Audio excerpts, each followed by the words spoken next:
Thank you for coming out on this cold evening.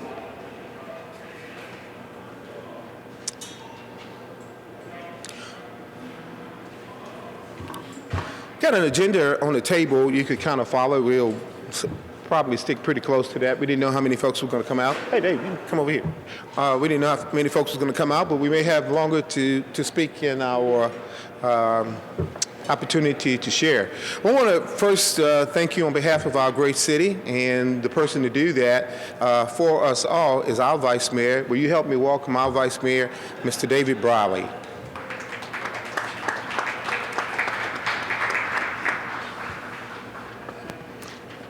Well, I don't know why Sam asked me to do this, frankly. Perhaps it's because I've been around the longest on the council, or maybe it's because I do remember shopping at the old farmers market, not when it was at the square, but when people pulled their trucks in and you bought out of the back here. Maybe it's because I'm a strong supporter of local farming and everything that's happening at the farmers market right now. Or maybe it's because I walk here from downtown from where I live almost every weekend to shop. But for whatever reason, Councilman Coleman asked me to come and welcome everybody. I'm glad to do it because this is an important part of our city. And so welcome to Nashville's Farmers Market. And I'm not going to take up any more time because I like to run a tight ship. And I will now ask Tasha Kennard to come up and the executive director of the Farmers Market, and add some more welcomes.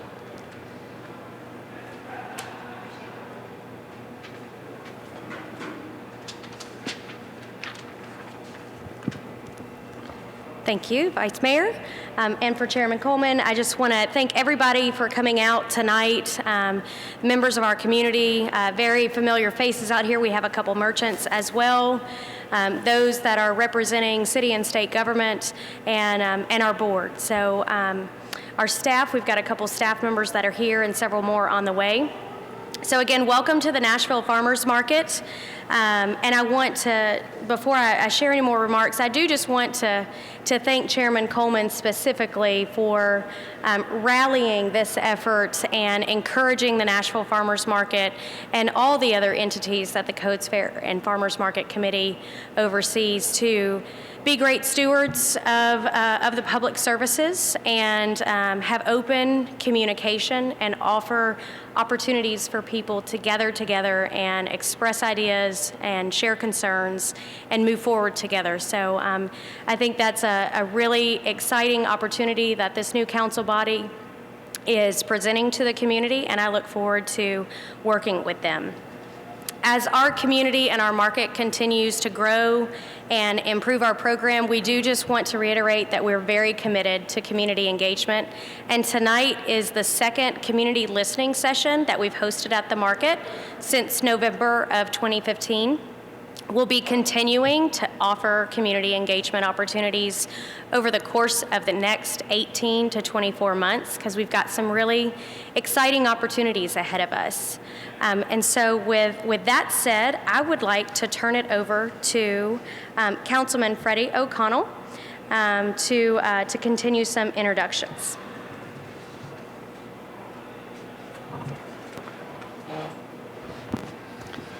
Thank you, and good evening, everyone. My name is Freddie O'Connell. I'm Metro Council representative for District 19, where we are sitting. I'm proud to have the Nashville Farmers Market exist as a part of my district. And though the Vice Mayor might have elected not to speak to this, I've got a pretty good idea of why Chairman Coleman invited him to participate tonight, and that is having, as a newly elected member of council, I am extremely impressed by our Vice Mayor's deliberative process of appointing individual members of committees as well as their chairs. And following that, the person who will speak immediately after me is the chair of the Codes Farmers Market and Fair Committee, And I have to commend him for his level of engagement as a committee chair as well. Chairman Coleman invited me just as a courtesy to participate in a resolution requesting that the farmers market offer some additional information to Metro Council for our decision-making process. I was happy to do so. He also approached me, as well as Councilmember Colby Sledge from District 17, in whose district the fairgrounds sit, to say that he was doing this listening tour with his committee. And I think this is a great addition to the listening work that has already gone on by Ms. Kennard and her staff, and as well as her board of directors. And I certainly, as a representative of this area, of this market, I'm going to be listening carefully tonight as well as at future sessions. On our way here, we did just receive, as members of council, from the mayor's office a letter indicating some potential changes, and I'm very glad we've got Rich Riebling on hand from the mayor's office, but I imagine we will get to that update here in just a few seconds. But it is my pleasure to introduce the chair of the Codes Fair and Farmers Market Committee, Councilman Sam Coleman. Thank you. Thank you, Freddie. I'm not going to be very long. Just want to introduce our Codes Committee. We have Dave Rosenberg, a member of the committee, Jim Schulman, a member of the committee, a longtime council member and friend, and our intern, Brandon, who will be working the clock for us. So these will be the guys that's sitting up front that will be able to listen at what you said so we can file the necessary reports.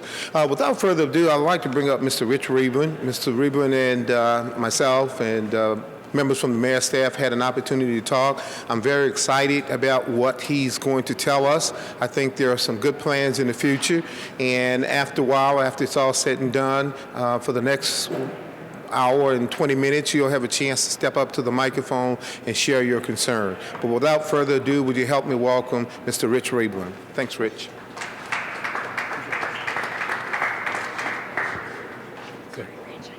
You gonna grab that? All right. Yes. Cutting into my time there. Is the 3 minutes running or not? No. Okay, not for me. Okay, good. Good. I can filibuster for a little while. Then after that. Just use 20 seconds. Yeah, well, that's always a good ploy I use. Thank you all for being here tonight.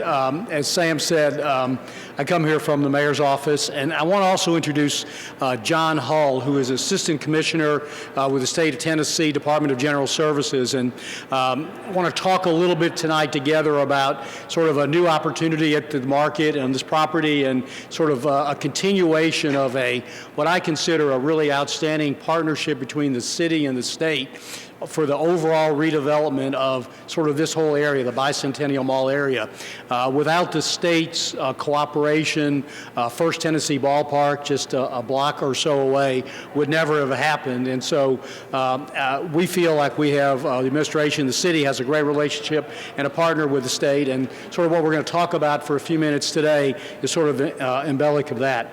So as Councilman, I think Coleman pointed out, Councilman O'Connell pointed out, earlier today we did send out, the mayor's office on behalf of the mayor sent out some correspondence just to alert the council and the members of the Farmers Market Board of some proposed legislation that was going to be filed tomorrow that essentially amends the lease agreement that the city has with the state relating to the farmers market property.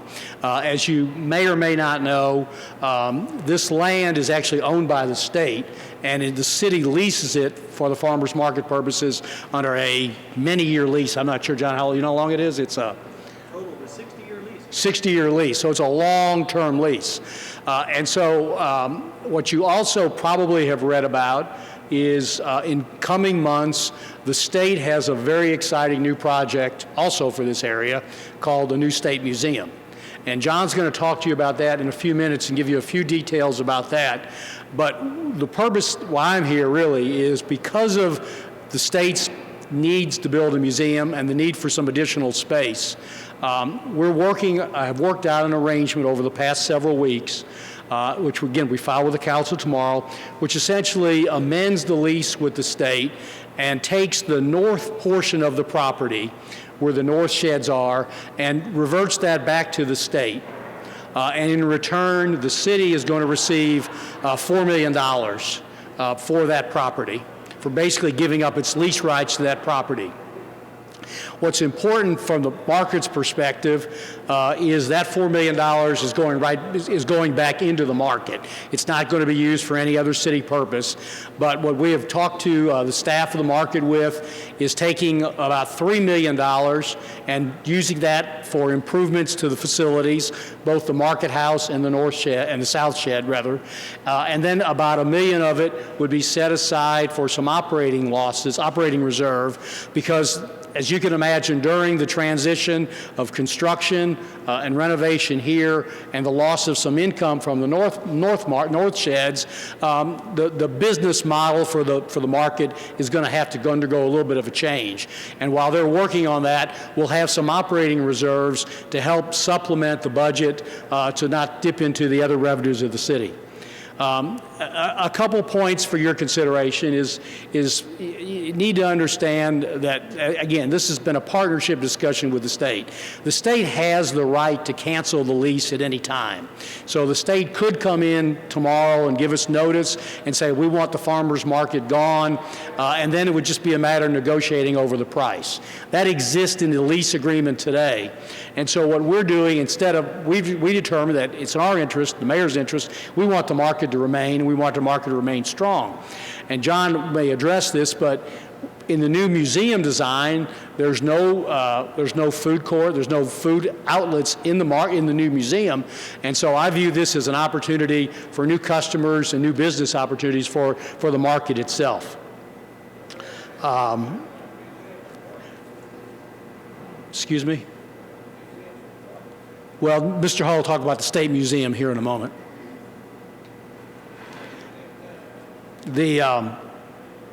So the benefits we see it to the museum, or to the market long term, we're going to get some additional parking, which we're going to share with the State Museum, which is much needed. For those who come to the market know there's a need for parking. And I think more importantly, we're going to expand the customer base. You think about the number of school children that are going to attend the museum on a daily basis, as well as other visitors, there's a natural new market for the farmers market going forward. And so, as I close, I'm going to ask John Hull to talk a little bit about where the state is on the museum project, and just give you a little overview of that. Then I'll finish up. John. Thanks, Rich. It's a pleasure to be here tonight with you. We have enjoyed our relationship with the city. Certainly, we have worked very closely with them on the Farmers Market project with the museum, and so we're very pleased with where we're at this point. The new Tennessee State Museum will be actually built a little bit beyond the Farmers Market on the piece of property where our current state employee parking lot is. That's the actual physical location of the State Museum itself. The State Museum is going to be about 130,000 square feet. It has a budget of $160 million. It is a project that is being led directly by the governor, actually, and so we're very pleased to work on this project. And so the project is in the design phase at this point. We're just going through a lot of iterations and options, frankly, for the exterior and the interior, but those design teams are actively at work at this point in time. And so we're very pleased. We're right on schedule for our project, and we think that this museum should be open to the public probably by early fall of 2018. So we estimate that we will break ground on this project by the first week of April. That is our plan currently, and then we'll proceed through the construction phase after that point in time. So we're very pleased about where we are. We're very pleased with our relationship with the city over this, and I'll be happy to answer any questions after Rich later. Let me say on this. This is as the state goes forward on the project. I think it's fair to say that they've committed to continue to dialogue, to meet with Freddie, especially since it's your district. You have a special interest in what's going to happen, but to have more community engagement so that the public can hear more about what the museum's going to mean to this community going forward. Let me close by saying, this administration, this mayor is committed to the market. We're going to make this market a successful venture. You might recall that two of the most important nights of Mayor Berry's life occurred right here in this facility. the second of which the night in which she was elected mayor.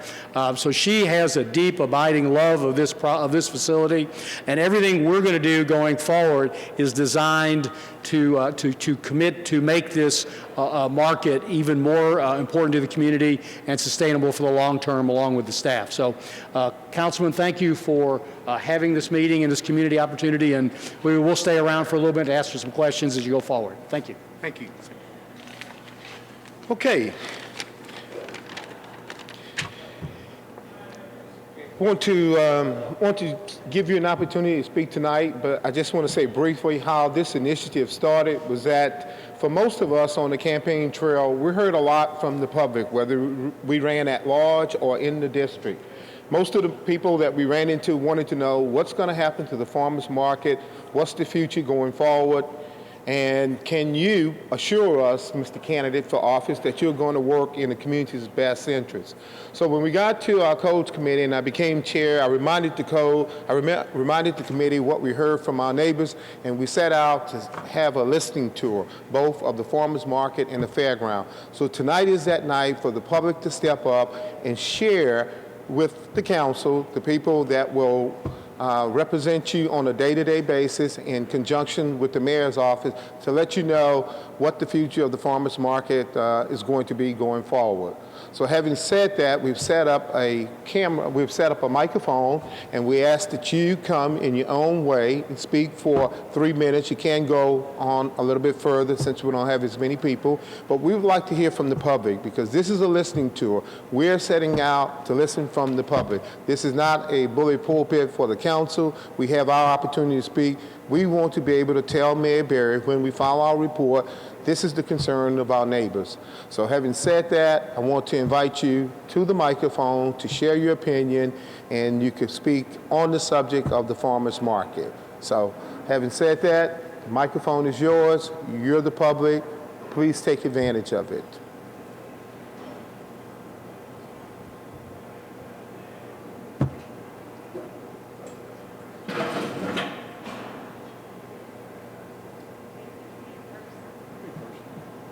Hi, my name is Scott Moskovitz. I've been coming to this market since I was 5 years old. As the vice mayor said, I was in the back of my grandfather's truck. Many of you might know me. I've been a merchant and hopefully a leading merchant in this community for over 40 years. If you remember Moscow's, David's Cookies, Nashville, I'm one of the founders of Nashville, so I've been around. I've also been on this board. I was appointed to this board by Mayor Bredesen. And I will tip my hat to say I think the market has come a long way from a lot of negativity of impropriety when I was on the board to straighten things out. But this would be an amazing opportunity. I'm so excited to hear what's going on with the state. There were inklings of that. This museum can only help to draw traffic and to make this part, which I think is probably, you would disagree with me, but this is the easiest part of the market. The hardest part of the market is when you're dealing with farmers and you're dealing with fresh goods and you're dealing with produce. I've come to several farmers market board meetings, just sit in the back. While I'm not a person that really understands the, say, the nomenclature of how the city works and how the open sessions work where members maybe can't speak to themselves and say, here's where we want to go. This would be my observation. You don't have one merchant on your board. You have restaurateurs, you have other people that are involved, but you don't have a merchant. And if you're going to develop this area out here, we have some of the greatest merchants in the country. And I'm talking people that turn a key, open a door, hire and fire, and understand product mix. I'm one of those people that know it. And I've let the mayor know that I'm eager to serve. But from a standpoint of how you're going to develop this and how you put a mix together and how you make this great, I'll conclude with this. My wife and I have been fortunate to travel all over the world. And she'll tell you, drives are crazy. When we land in Palermo, Italy, we go to the farmer's market. It's the first thing we do. It's the breath of the city. In Palermo, there is no farmer's market. It's a street. And you go to that and you emanate out to see where the people are, whether it's Florence, whether it's Paris, whether it's Nashville, whether it's Seattle. I've done extensive research on what happens in Seattle. This is the heartbeat of the city. And to bring merchants, to bring people from all involved, I would implore you to bring people in who are great merchants in this city to help you expand the vision and help you look at how the pieces interact and how you get the mix right. That would be my 3 minutes. Thank you. Thank you. Okay.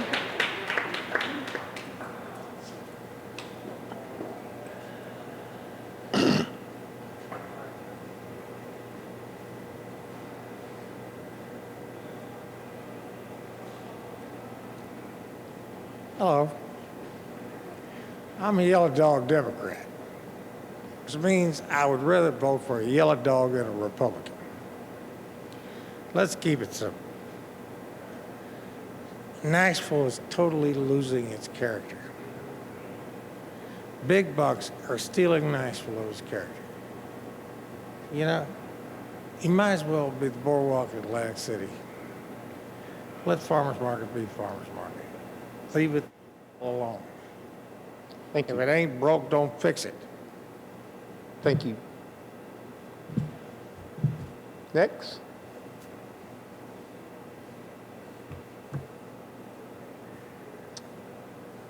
Anyone else? Okay. Joey?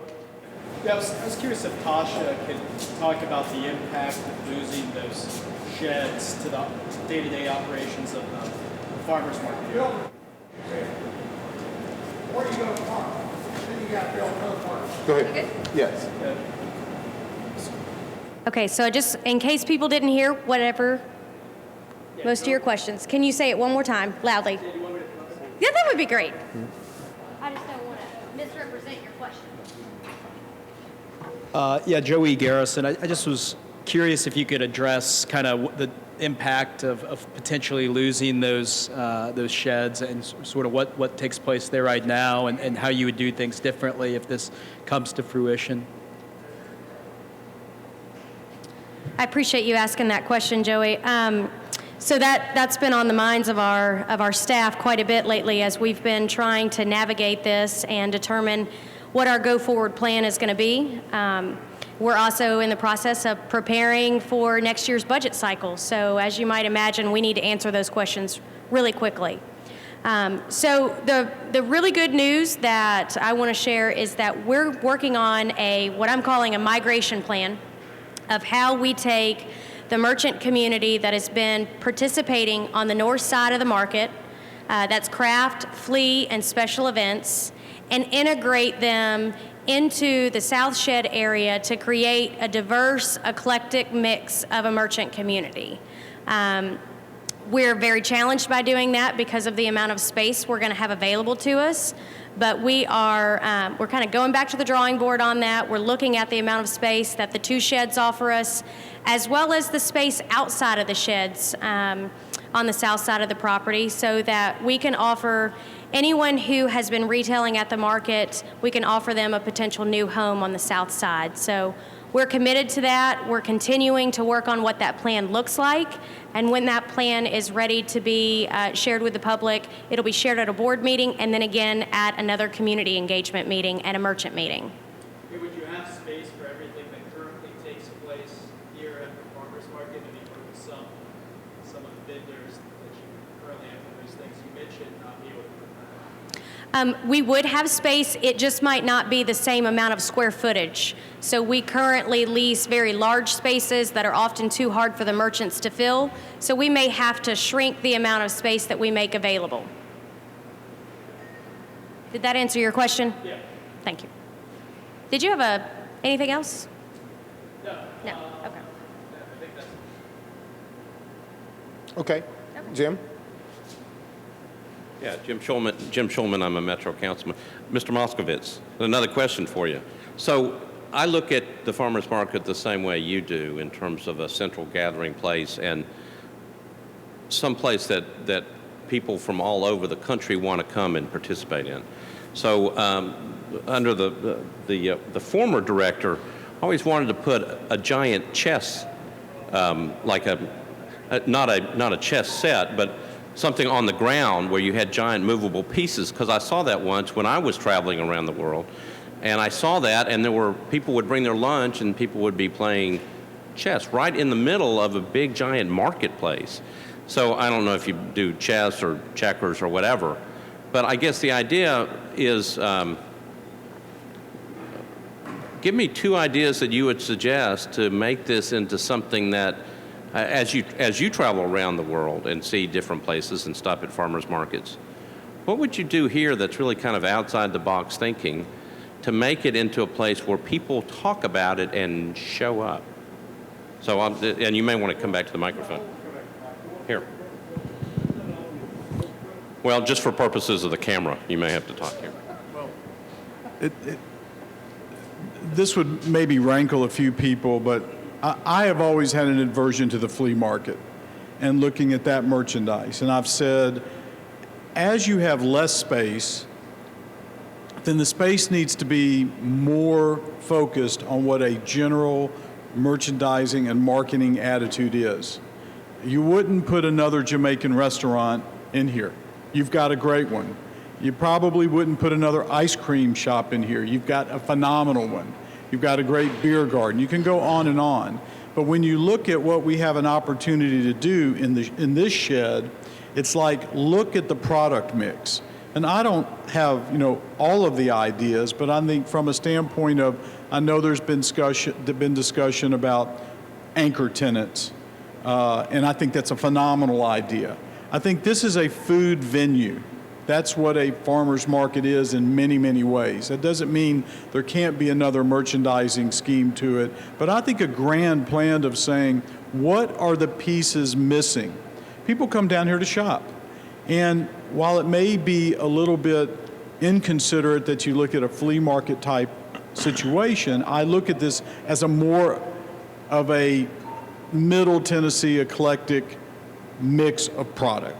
Not be my choice to tell someone they can't sell whatever they want to sell, but with space limited and looking at what your theme is, follow what is going on even in, as taboo as this would be, malls today. Malls are now gathering places. They're places for people to go have an experience.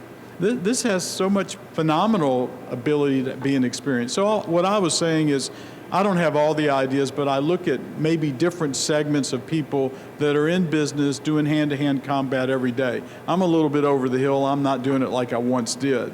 But, I know what, you look at what's happening in our food scene today.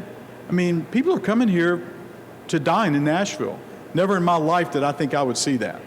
If someone would have told me that, I'd have taken that bet and I'd have lost. So, we like to think we were a little bit of an impetus in the beginning towards that. Maybe that's patting ourselves on the back, my wife and I doing that.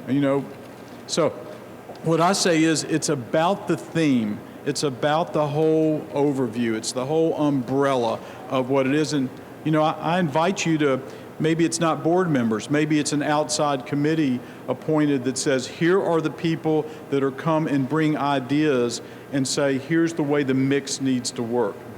It's about people saying, wow, I went there and I was able to do all these different things. Thank you. Anyone else?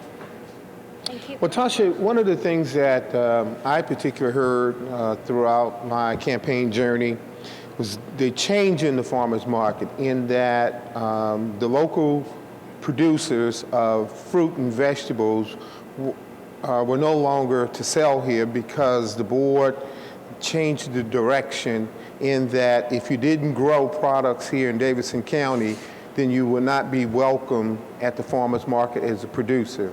Not that I believe that, but that is a question that has been out there. So I'm going to give you an opportunity to address the difference between the vendors, your producers, and the nature of that decision. Thank you. That's a great question. So this time last year, our board reviewed and approved the implementation of merchant standards. Those merchant standards clearly outline the types of businesses that we felt would continue to improve the long-term vision of the Nashville Farmers Market. That included merchant types for producers, so those are people that are growing product regardless if it's local, regional, or beyond. That also means people that are processing product, local, regional, or beyond. We have artisan categories. These are people that are making prepared foods and retailing them.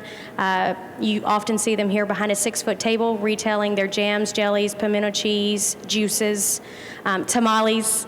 And then we also have craft categories. These are handmade products, so they're soaps and woodwork and needlepoint, body care products, things like that, things that people have handmade themselves. And then the final category would be our flea. And in the flea area, we didn't necessarily eliminate any of the categories. We just put standards onto the flea where we hadn't had those in the past. So the only area that was eliminated as we moved forward with this implementation was the area that allowed individuals who did not grow or produce the product themselves, whether it was local, regional, or beyond, to participate at the market and retail that product. So that's typically known in the farmers market world as resale. And we had 4 large resale vendors that were here throughout the year, and they were selling products that they sourced from local farmers. They sourced it from produce warehouses and beyond. And that was the category that was eliminated. When that was eliminated, it then offered more space for people that were growing their products locally and regionally and beyond to have more space to participate at the market. And what you may have seen if you came to the market this season is you saw us go from having about 10 farmers on a peak season basis to over 60 farmers because we offered up that space to them. So I guess a question would be, local Nashvilleians that have produced in this area for a long time, if they didn't produce oranges or strawberry that were grown in Davidson County, would they possibly be a vendor in the produce area? So I think there's a distinct clarification that needs to be made because we hear this all the time, and some of it unfortunately is that when this information goes out to the public, often people focus on certain words and it misrepresents what the standard is. So for one point of clarity, it is, if you produce it, it doesn't matter where you live. Okay, so if you grow your tomato in Hawaii and you want to bring it here and sell it here every Saturday, come on, fill out an application, pay the application fee, and you're good. If you grow that tomato in Davidson County, you're good. Sumner County, you're good. Kentucky, you name it. We have farms that are participating here from all over the Southeast. But a lot of people seem to be interpreting that it has to be from Davidson County because the market is located in Davidson County, and that is not our rule.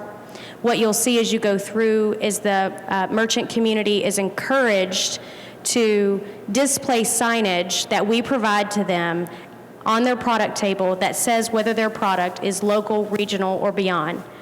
The requirement that people mix in with that is that if they don't grow it, they can't participate here, and that is correct. If you don't grow your product or process or make your product outside of the flea area, you cannot participate at the Nashville Farmers Market at this time. Okay. Freddie? And Mr. Chairman, thank you again for coming out to listen. I think for the Codes Fair and Farmers Market Committee, I know all 3 of you as my colleagues on the council, it's great to have you here, and I think understanding some of the context of where this building sits.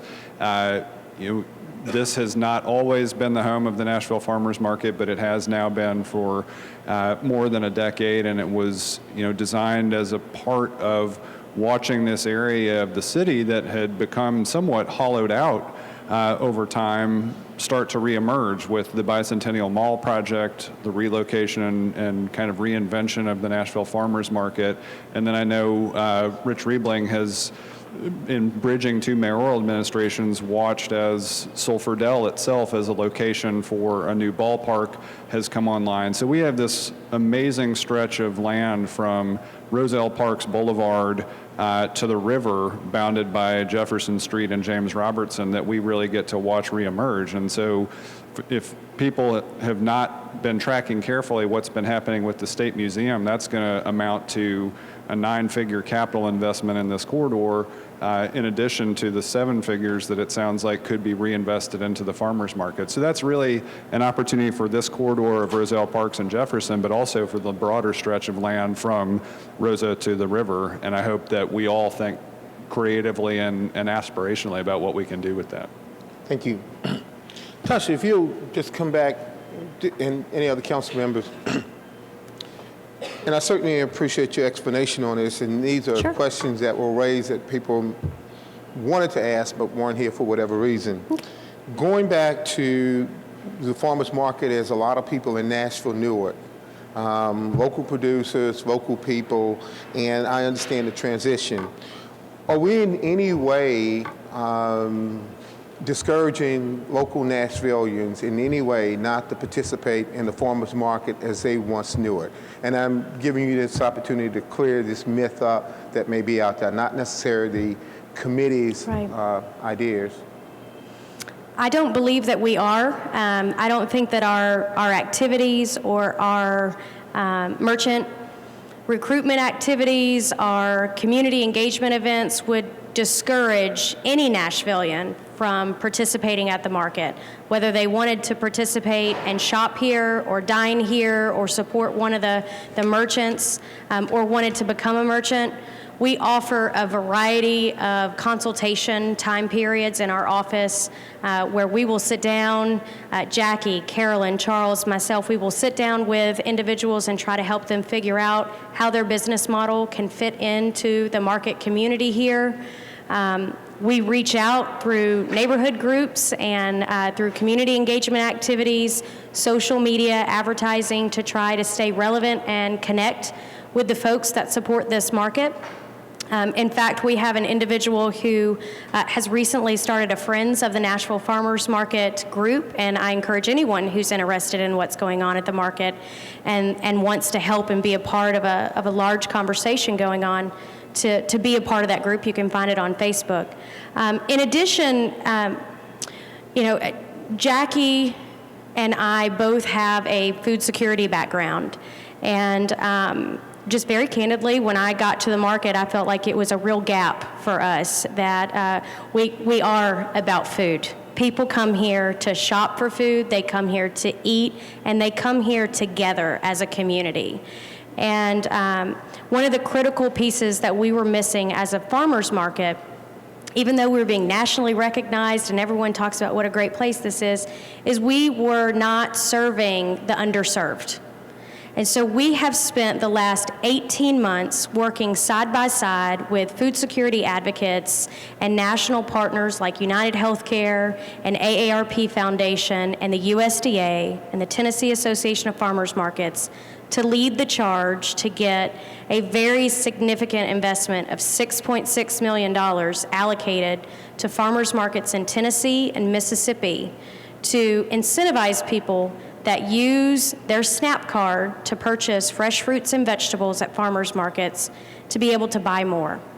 So what that means on a fundamental level is that if you use your SNAP card at our market and with one of our farmers market merchants, so if you go over and see Troy Smiley and you want to buy a bundle of turnip greens and some sweet potatoes, you can use your EBT card, and for every $10 you use, you can go to a table that Jackie will usually be sitting behind starting in March and April, and you can turn in your receipt and you get a voucher for $10 more.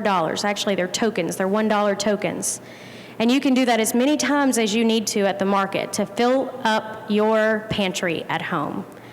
We want the folks that have the least amount of access in our community to have a great amount of access here. We've also worked with our friends at International Market over the past year to look at their produce availability and bring in products that we gathered from a survey from the neighboring community of the types of products that aren't readily available in season from our farmers market community, but could be brought in through their lease arrangement at the market from various other providers. And so just recently, they've gone in and started retooling their fruits and vegetables section, and they'll also be adding a frozen section in the future. So we're working very hard to make sure that food, healthy, fresh food is accessible at the market year-round, whether it's inside the market house or out in the sheds. Thank you. And I guess just finally from the chair, in terms of financial stability, would you say that the market is self-sufficient? No, I look forward to the day that I can look you and Rich Riebling and everyone else in the eye and say we're there. It's a long journey. Going to be very candid about that. And we were headed down a path that we thought we were getting close. And we're very excited about the new developments with the Tennessee State Museum and the potential partnership and collaboration that we can have with one another. But we are looking at the loss of a piece of property that was included in our long-term plan for financial self-sufficiency. So I applaud the recommendations of the mayor's administration to look at the $4 million and hold some of that back versus reinvesting it in the facility right off the bat, and help us get through the next few years in determining how we reset the market and fully utilize the facility, and then be able to overcome some of our revenue generation hurdles. I can't at this time tell you when we're going to get there, but I will tell you that the staff and the board, we are all committed to turning over every rock and evaluating every idea to figure out how we can get there and still meet the community's needs. Would you have any recommendations? Would you have any recommendations at this point? At this point, we're going through the process of doing a new facility needs assessment based on the fact that we're going to be losing 2 sheds. We're going to focus first on infrastructure. The priorities of the reinvestment funds, which will be about $3 million, will focus on infrastructure. So these are the non-exciting items like fire suppression systems and stormwater and metering in each one of our interior establishments, and lighting and safety call boxes, things that people don't necessarily want to talk about. And the second part of that will be the revenue generation stage. And so we'll look at how we can create kiosk structures and extend our patios to offer us more opportunities for leasable space. We'll look at the south sheds. We'll go back to our enclosure ideas around the south sheds and work with the city and the state to find a good plan to create a more all-seasons environment, which will increase our year-round revenue opportunities and encourage the merchant community to continue to extend their season at the market. Thank you. Members? Are there any other expressions, concerns, opinion? Please step to the microphone. Well, we have to have your voice. We'll wait.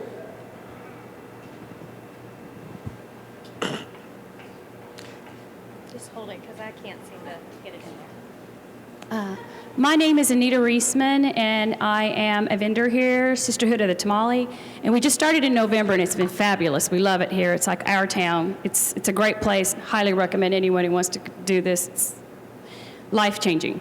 But one of the concerns Debbie and I have, my partner Debbie Lane, is that once construction starts, and we are super excited about innovation, growth, and all, but usually I'm a downtown person. I live at the Stallman, and people don't like to come downtown if they don't have good parking. And I totally get we're going to have great parking once this is done, but how is it going? What kind of in the meantime, how are we going to be able to do the parking if we cut back on half of the parking and it's already smash packed on Saturdays and Sundays? Is there? Absolutely. That's our only concern. Well, we have that same concern, and I will tell you that we have already begun quite a few conversations with the city and the state about how we're going to address the interim parking solution and the long-term parking solution. So while I don't have final details to share with you today, We are very hopeful that when we have our annual merchant meeting on January 29th, and we'll send out an additional reminder about that, that we will have the first phase of that parking plan ready. There are going to be some bumps in the road. We talked about this in our staff meeting last week. With any major construction plan going on around our property, we know that it's not going to be easy. We know that there are going to be community members that aren't going to be aware that there's construction, and they're going to get to the market and get frustrated, and they're going to turn around. We want to avoid that at all costs. So we will be good stewards of our own voice, and we will make sure that people know where they can park. We will continue conversations with the city and the state. We will encourage the city to offer us every resource they have available. And to get people here, whether it's through public transit or through alternative parking solutions, so that we can continue to grow this experience and continue to support the businesses that operate here. Great. You had a question? Okay. All right. This is your opportunity. This is the listening tour. Anyone else have an opinion or concern as to the future of Farmers Market? We want to welcome that opportunity for you. Okay. Well, if there are no more, we've been joined by another colleague, Mr. Lionel Green. Thank you for coming. Well, we will end up, Mr. Schulman will come to you and tell you where we're going, and we will follow a report with the mayor's office, let her know what we've heard. I'm sure that there are probably more concerns as people begin to look at this on Metro 3. They'll have other ideas, and if you like to share with the committee your opinions or concerns, get them into the council office, and when we develop our report, we'll go from there. Just finally, Mr. Jim Schulman will come to us and bring us to an end. Thank you, Jim. Thank you, Sam, and I appreciate everybody being here. Tasha Kennard talked a little bit about the community engagement plan. Obviously, there's another piece that was added to it all tonight, so there may be even more people who are interested in kind of what's going to happen, particularly with the new museum being built over here on the corner, kind of the change in focus over to the south side of the building, and this extra money that's going to come in that I know is not going to go for all these superlative things, but a lot of things that need to be done. And just listening to people, obviously, there's a great sense of pride here in the farmers market. It serves a major purpose. I love coming here. I know so many people do. I know there's a parking issue now. There's a parking issue now, and there's going to be one that we have to deal with. So we're going to go through some growing pains, all of us, as we go through this change. But you all were going to do kind of a community engagement process anyway. So if you don't mind, I know you talked about it before, but if you don't mind, just kind of go back over the process of what you plan for the next 18, 24 months so that, again, everybody knows what's going on. Okay, so we have a variety of different individuals that we're going to try to get this information to as quickly as possible. So we will have a board meeting.